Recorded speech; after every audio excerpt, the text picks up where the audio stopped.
नमस्कार। आज हम देखने वाले हैं भारतीय भूगोल का एक बहुत ही महत्वपूर्ण टॉपिक, भारत के पर्वत, जो सभी प्रकार की परीक्षाओं के लिए बहुत ही महत्वपूर्ण है। जी, और ये सिर्फ परीक्षाओं के लिए ही नहीं बल्कि भारत को समझने के लिए भी एक बहुत ही दिलचस्प विषय है। बिल्कुल।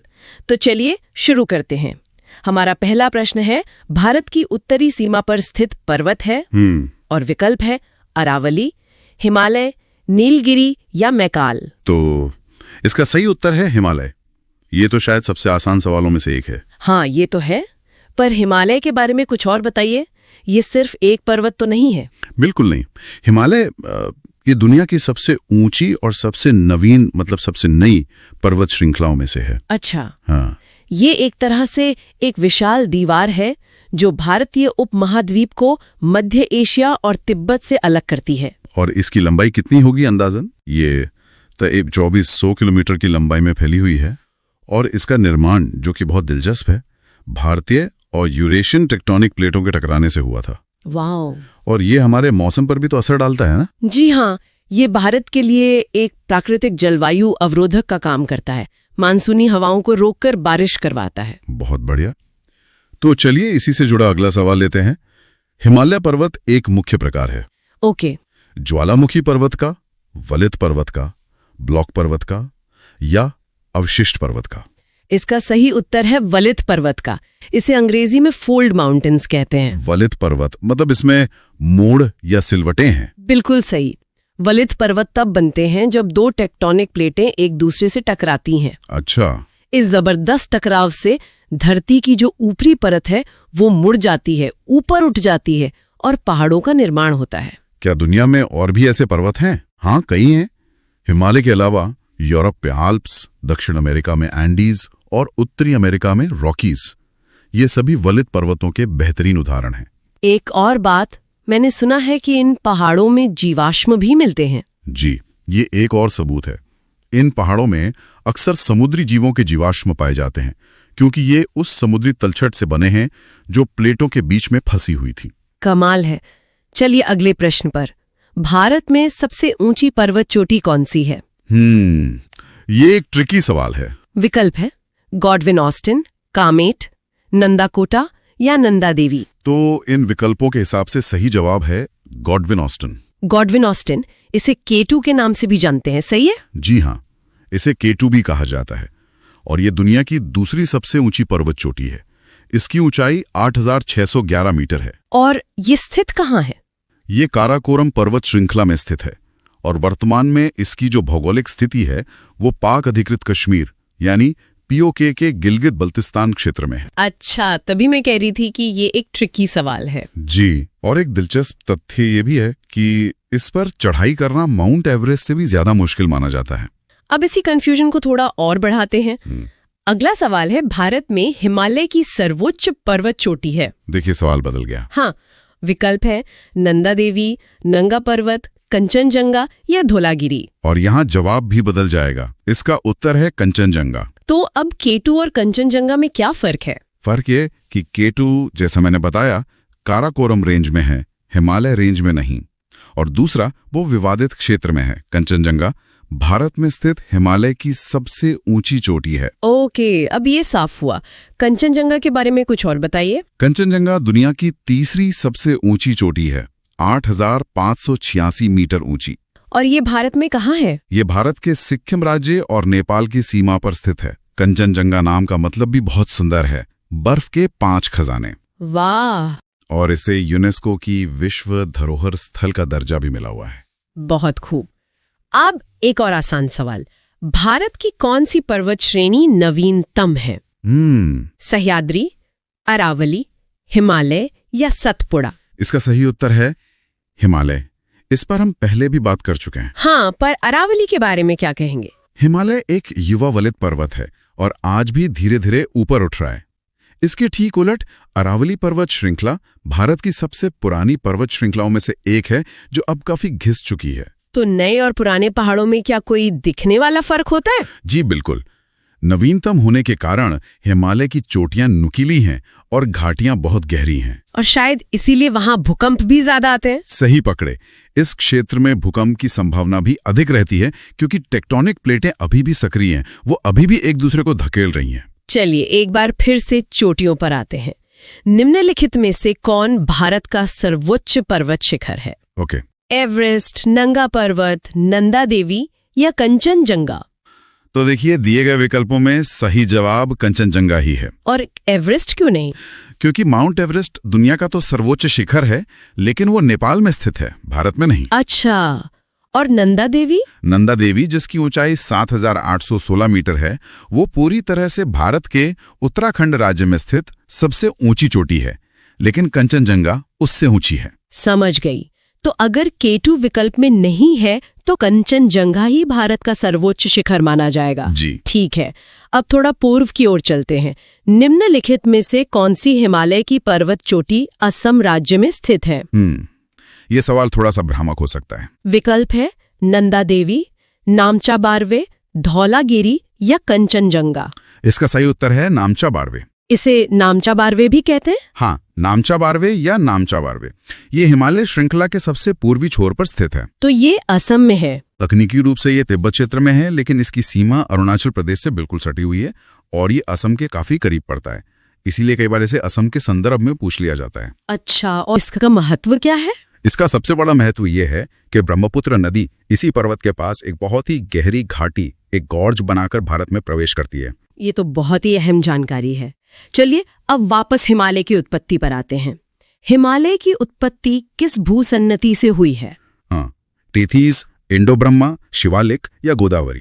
इसका सीधा सा जवाब है टेथीज। टेथीज। जी, ये एक सागर का नाम था ना? जी, करोड़ों साल पहले भारतीय प्लेट और यूरेशियन प्लेट के बीच टेथीज नाम का एक सागर हुआ करता था। और फिर क्या हुआ?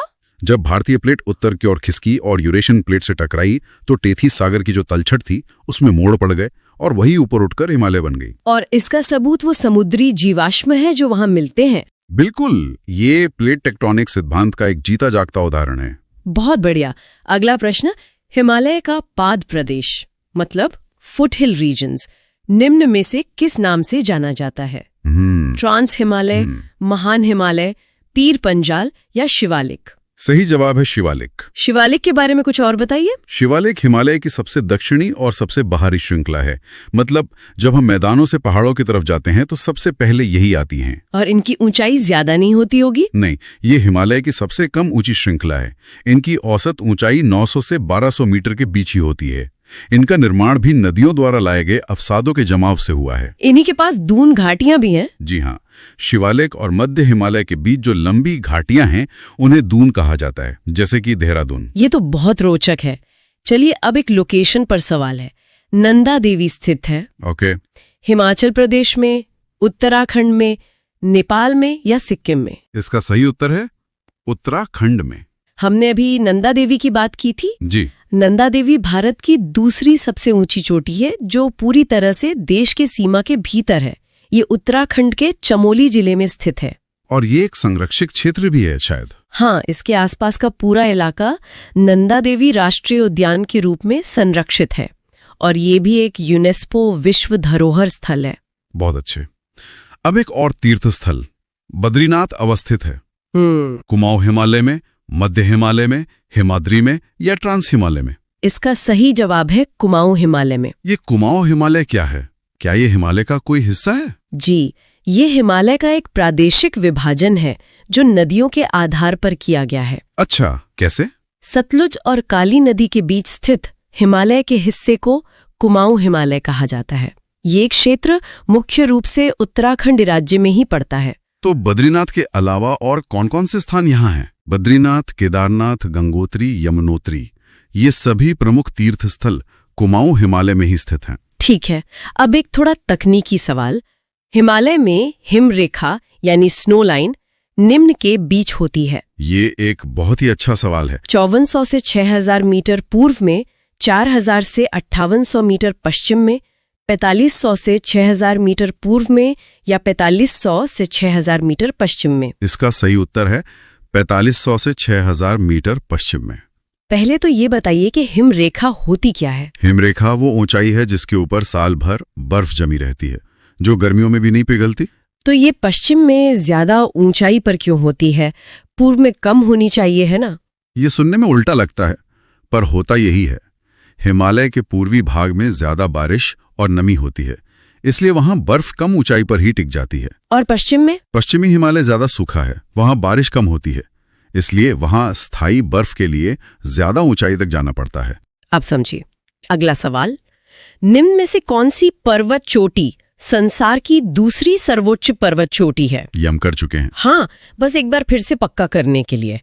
विकल्प है गॉडविन ऑस्टिन, कंचनजंगा, नंदा देवी या नंगा पर्वत। इसका उत्तर है गॉडविन ऑस्टिन, जिसे K2 भी कहते हैं। जी, 8,611 मीटर। ये माउंट एवरेस्ट के बाद दुनिया की दूसरी सबसे ऊंची चोटी है। बहुत बढ़िया। अब एक ऐतिहासिक सवाल। काराकोरम पर्वत श्रेणी का पूर्व नाम है? ये दिलचस्प है। K2 श्रेणी, कृष्णागिरी, सागरमाथा या राकापोशी? इसका सही जवाब है कृष्णागिरी। कृष्णागिरी, इसका क्या मतलब है? प्राचीन संस्कृत ग्रंथों में काराकोरम श्रेणी को कृष्णागिरी यानी काले पहाड़ के नाम से जाना जाता था। और काराकोरम का क्या मतलब है? काराकोरम एक तुर्की भाषा का शब्द है जिसका मतलब होता है काली बजरी। और सागरमाथा? सागरमाथा माउंट एवरेस्ट का नेपाली नाम है। बहुत अच्छे। चलिए, हिमालय श्रेणी क्षेत्र में मिलने वाली संकीर्ण तथा अनुदैर्य यानी लंबी घाटियों को किस नाम से जाना जाता है? हमने इस पे थोड़ी बात की थी। हाँ। विकल्प हैं दून, चोस, द्वार या मर्ग। इसका सही उत्तर है दून। तो देहरादून एक दून घाटी है। जी। ये घाटियां लघु हिमालय और शिवालिक के बीच पाई जाती हैं। देहरादून, कोटली दून, पाटली दून, ये सब इसके उदाहरण हैं। और पूर्वी हिमालय में इन्हें क्या कहते हैं? पूर्वी हिमालय में इन्हीं घाटियों को द्वार कहा जाता है, जैसे हरिद्वार। वाह। लघु हिमालय श्रेणी के ढालों पर मिलने वाले छोटे छोटे घास के मैदानों को जम्मू कश्मीर में क्या कहा जाता है? और विकल्प हैं मर्ग, बुग्याल, पयार या द्वार। ये एक बहुत ही दिलचस्प सवाल है। इसका सही उत्तर है मर्ग। मर्ग? अच्छा, जैसे हम सुनते हैं गुलमर्ग और सोनमर्ग। एकदम सही, आपने बिल्कुल सही पकड़ा। गुलमर्ग यानी फूलों का मैदान और सोनमर्ग मतलब सोने का मैदान। ये दोनों ही मर्ग के सबसे शानदार उदाहरण है। तो मर्ग सिर्फ नाम नहीं, एक भौगोलिक शब्द है। जी हाँ, ये अल्पाइन चारागाह होते हैं जिनका पारिस्थितिकी में बहुत बड़ा रोल है। ये मिट्टी के कटाव को रोकते हैं। और बाहर रहने वाले लोगों के लिए भी ये बहुत जरूरी होंगे। जीवन रेखा है। गुर्जर बकरवाल जैसे जो घुमंतू चरवाहा समुदाय हैं, वो गर्मियों में अपने मवेशियों को चराने के लिए इन्हीं मर्गों पर निर्भर रहते हैं। वाह, तो ये तो एक पूरी संस्कृति का आधार हुए। बिल्कुल। अच्छा, तो ये तो हुई जम्मू कश्मीर की बात। अगर हम थोड़ा पूर्व की ओर बढ़ें तो हमारा अगला प्रश्न उसी से जुड़ा है। जी, पूछिए। लघु हिमालय श्रेणी के ढालों पर मिलने वाले छोटे छोटे घास के मैदानों को उत्तराखंड में क्या कहा जाता है? इसके विकल्प हैं दून, मर्ग, चोस या बुग्याल एवं पयार। तो देखिए, मर्ग तो जम्मू कश्मीर में हो गया। उत्तराखंड में इन्हें बुग्याल एवं पयार कहते हैं। बुग्याल एवं पयार, ये नाम भी बहुत खूबसूरत हैं। हाँ, और उत्तराखंड के कुछ बुग्याल तो विश्व प्रसिद्ध है, जैसे औली जो स्कीइंग के लिए जाना जाता है। अच्छा, औली एक बुग्याल है? जी। और बेदनी बुग्याल जो एशिया के सबसे बड़े एल्पाइन मैदानों में से एक माना जाता है।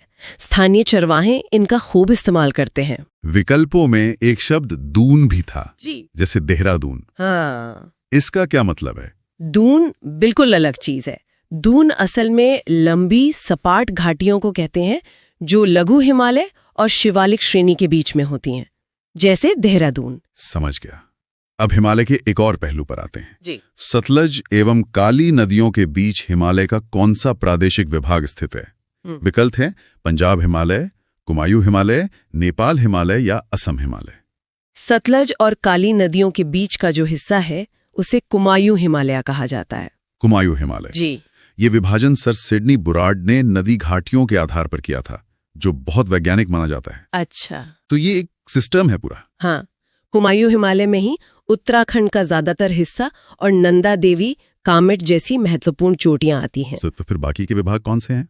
देखिए, सिंधु और सतलज के बीच है पंजाब हिमालय, फिर सतलज और काली के बीच कुमायूं हिमालय, और उसके आगे? उसके आगे काली और तिस्ता नदियों के बीच है नेपाल हिमालय, और तिस्ता से दिहांग नदी तक है असम हिमालय। ठीक है, तो इसी से जुड़ा हमारा अगला सवाल है जी, काली एवं तिस्ता नदियों के बीच हिमालय का कौन सा प्रादेशिक विभाग स्थित है?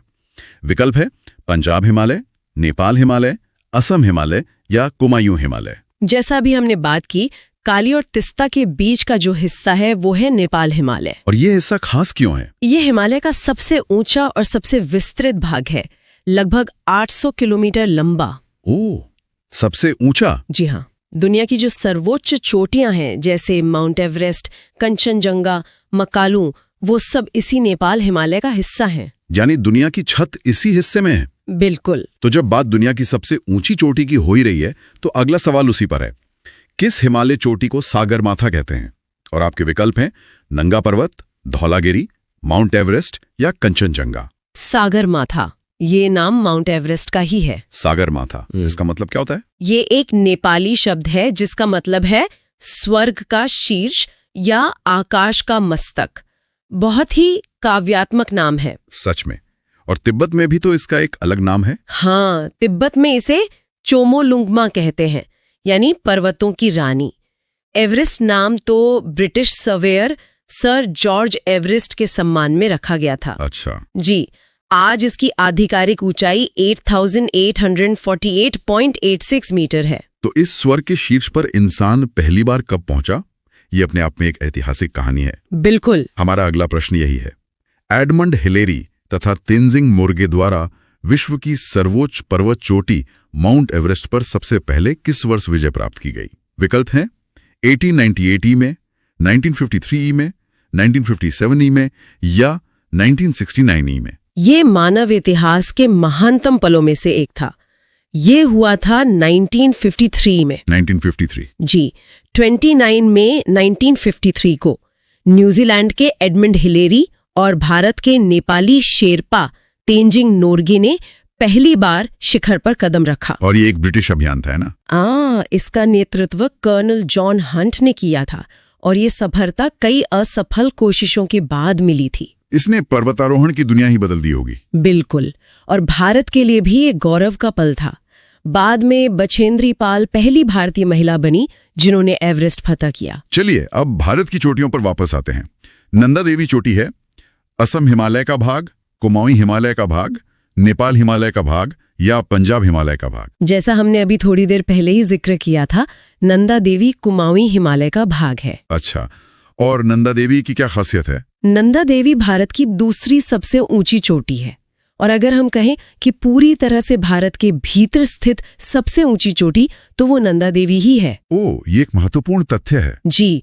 यह उत्तराखंड में स्थित है और इसकी ऊंचाई 7816 मीटर है। इसके आसपास का जो इलाका है वो नंदा देवी राष्ट्रीय उद्यान है, जो एक यूनेस्को विश्व धरोहर स्थल भी है। इसका मतलब इसका बहुत धार्मिक महत्व भी होगा। बहुत ज्यादा। इसे देवी के रूप में पूजा जाता है और इसकी पवित्रता बनाए रखने के लिए मुख्य शिखर पर पर्वतारोहण प्रतिबंधित है। ये तो बहुत अच्छा कदम है। अब एक बहुत ही रोचक सवाल, हिमालय पर्वत की एक श्रेणी अराकान योमा कहाँ स्थित है?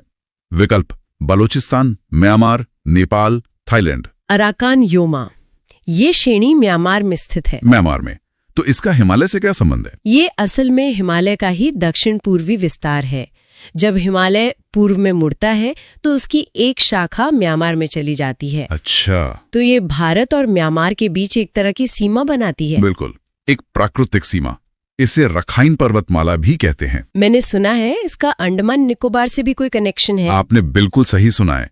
यही अराकन योमा पर्वत श्रृंखला आगे बंगाल की खाड़ी में डूब जाती है और फिर अंडमान निकोबार द्वीप समूह के रूप में दोबारा समुद्र से बाहर निकलती है। अरे वाह, मतलब हमारे द्वीप समूह असल में डूबे हुए हिमालय का हिस्सा है। तकनीकी रूप से हाँ, कमाल है। अब आते हैं भारत की सर्वोच्च चोटी पर।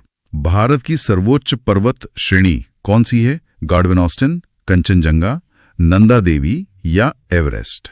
देखिए, इस सवाल का जवाब है गार्डविन ऑस्टिन। गार्डविन ऑस्टिन, जिसे K2 भी कहते हैं। जी, K2 ये काराकोरम रेंज की दूसरी चोटी के रूप में पहचानी गई थी, इसलिए K2 नाम पड़ा। और ये दुनिया की दूसरी सबसे ऊंची चोटी है? हाँ, एवरेस्ट के बाद। लेकिन इसमें एक पेंच है। वो क्या? इसकी जो स्थिति है वो पाक अधिकृत कश्मीर के गिलगित बाल्टिस्तान क्षेत्र में है। अच्छा, तो इस पर विवाद है? जी। इसीलिए इसे सैवेज माउंटेन भी कहते हैं, क्योंकि इस पर चढ़ाई बेहद मुश्किल है। अगर हम अविवादित भारतीय क्षेत्र की बात करें तो सबसे ऊंची चोटी कंचनजंगा है। ये एक बहुत जरूरी स्पष्टीकरण है। चलिए अब घाटियों की बात करते हैं। कुल्लू घाटी निम्नलिखित पर्वत श्रेणियों के बीच अवस्थित है: धौलाधर तथा पीर पंजाल, रणज्योति तथा नागटिब्बा, लद्दाख तथा पीर पंजाल, या मध्य हिमालय तथा शिवालय। कुल्लू घाटी, जिसे देवताओं की घाटी भी कहते हैं, वो धौलाधर तथा पीर पंजाल श्रेणियों के बीच स्थित है। धौलाधर और पीर पंजाल ये हिमाचल प्रदेश में हैं? जी, हिमाचल प्रदेश में। ये दोनों ही मध्य हिमालय की बहुत महत्वपूर्ण श्रेणियां हैं। ब्यास नदी इसी सुंदर घाटी से होकर बहती है। और मनाली, कुल्लू जैसे पर्यटन स्थल भी यही हैं? बिल्कुल। अब वापस उत्तराखंड चलते हैं।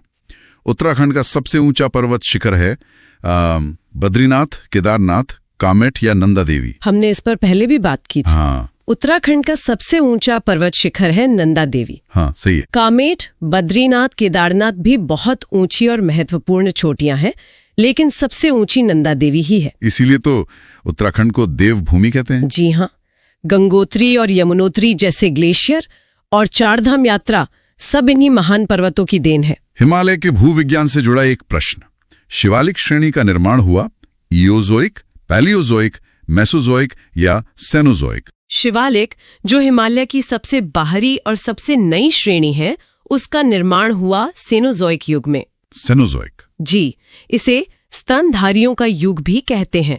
ये भूगर्भिक समय में सबसे नया काल है। और ये बनी कैसे? इसका निर्माण बहुत दिलचस्प है। हिमालय की नदियों द्वारा जो मलबा मतलब अवसाद बहाकर लाया गया, वो जमा होता गया और फिर उसमें मोड़ पड़ने से ये श्रेणी बनी। वाह, मतलब हिमालय ने खुद अपनी सबसे छोटी रेंज को जन्म दिया। एक तरह से कह सकते हैं। ठीक है, अब आते हैं उस चोटी पर जिसकी हम पहले बात कर रहे थे। हिमालय का दूसरा सबसे ऊंचा पर्वत शिखर कंचनजंगा भारत के किस राज्य में स्थित है? असम, उत्तराखंड, सिक्किम या हिमाचल प्रदेश? कंचनजंगा, जो दुनिया की तीसरी सबसे ऊंची चोटी है, वो भारत के सिक्किम राज्य में स्थित है। सिक्किम में? जी, ये भारत और नेपाल की सीमा पर है और जैसा हमने कहा, ये अविवादित भारतीय क्षेत्र की सबसे ऊंची चोटी है। इसके नाम पर भी तो एक राष्ट्रीय उद्यान है। जी, कंचनजंगा राष्ट्रीय उद्यान, जो एक यूनेस्को विश्व धरोहर स्थल भी है। स्थानीय लोगों के लिए ये पर्वत बहुत पवित्र है। अब तक हम हिमालय की बात कर रहे थे, जो दुनिया के सबसे नए पर्वत हैं। अब एक सवाल सबसे पुराने पर्वत के बारे में। अच्छा। निम्नलिखित में से सबसे प्राचीन पर्वत श्रेणी कौन सी है? हिमालय, अरावली, विंध्य या सतपुड़ा? इसका जवाब है अरावली। अरावली? ये कितनी पुरानी है? ये दुनिया की सबसे पुरानी वलित पर्वत श्रृंखलाओं में से एक है। ये प्री कैम्ब्रियन युग में बनी थी, मतलब हिमालय से करोड़ों साल पहले। करोड़ों साल? जी। आज ये एक अविशिष्ट पर्वत है, यानी लाखों सालों में घिसकर छोटी हो गई हैं। इसका विस्तार गुजरात से दिल्ली तक है। और दिल्ली में? दिल्ली में जो रायसीना हिल है, जिस पर राष्ट्रपति भवन बना है, वो इसी अरावली का आखिरी सिरा है। ये तो अद्भुत जानकारी है। आखिरी भारत में निम्नलिखित में से कौन सी पर्वत श्रेणी केवल एक राज्य में फैली हुई है?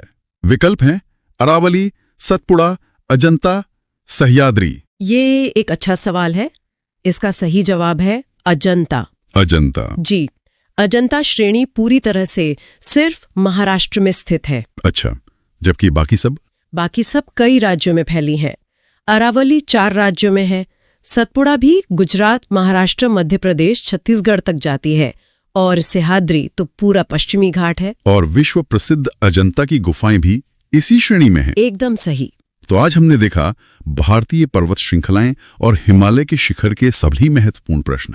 ये सफर वाकई बहुत ही ज्ञानवर्धक रहा। बिल्कुल।